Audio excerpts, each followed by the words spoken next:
At 5, he wrote his first piece of music. At 6, he played for the Empress of Austria. At 35, in the middle of writing a Requiem Mass, he died, leaving the music for his own funeral unfinished on his bed. He was born on January 27, 1756, in the Austrian city of Salzburg. He was the youngest of 7 children, 5 of whom died in infancy. His father was a violin teacher to the local archbishop. By the age of 3, he was picking out chords on the family harpsichord. By 5, he was composing minuets. His name was Wolfgang Amadeus Mozart. When he was 6, his father took him to Vienna to play before the Empress. After the performance, he climbed into her lap. He met her 7-year-old daughter Marie Antoinette in the imperial palace and slipped on the polished floor. She helped him up. "When I grow up," he told her, "I will marry you." That little girl would one day be the Queen of France. They would never see each other again.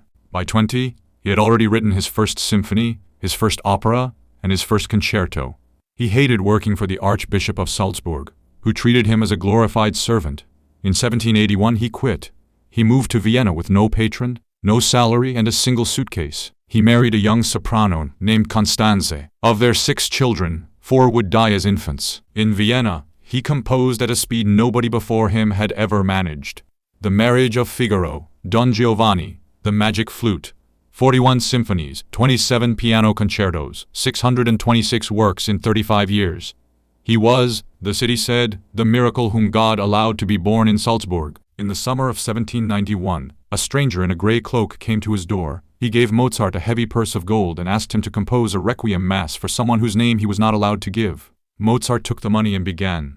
As he wrote, he became convinced he was writing the Requiem for himself. On November 20th he fell into bed with swelling and pain. He kept dictating the music. On December 5th at 5 minutes to 1 in the morning, he stopped. He had finished 8 bars of the Lacrimosa, a Latin word meaning weeping. He was 35.